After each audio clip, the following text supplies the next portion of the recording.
পহেলা বৈশাখ উপলক্ষে সকালে তালায় মনোজ্ঞ সাংস্কৃতিক অনুষ্ঠান অনুষ্ঠিত হয়েছে।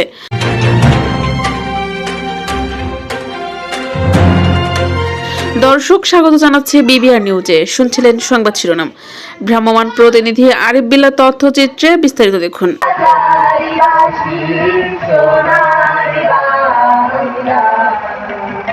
আমি তোমায় ভালোবাসি,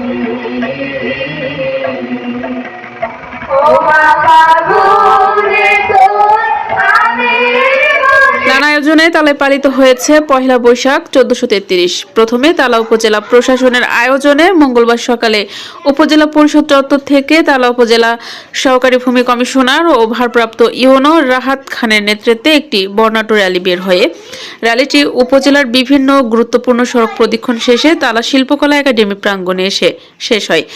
স্থানীয় বিভিন্ন শিল্পগোষ্ঠী সমন্বয়ে শিল্পকলা একাডেমি হল রুমে মনোজ্ঞ সাংস্কৃতিক অনুষ্ঠান অনুষ্ঠিত হয়েছে। এ সময় শিল্পীরা সঙ্গীত ও নৃত্য পরিবেশন করেন। অনুষ্ঠানে উপস্থিত ছিলেন তালা থানায় অফিসার ইনচার্জ শহীদুল খান, তালা সদর ইউনিয়নের প্যানেল চেয়ারম্যান আব্দুর রাজ্জাক, উপজেলা যুব দলের যুগ্ম আহ্বায়ক সাইদুর রহমান সাইদ, সাবেক ছাত্রনেতা জোদ্দার ফারুক হোসেন, উপজেলা সকল ইউনিয়নের সকল চেয়ারম্যান ও ইউপি সদস্যবৃন্দ সহ বিভিন্ন শ্রেণীর পেশার মানুষ।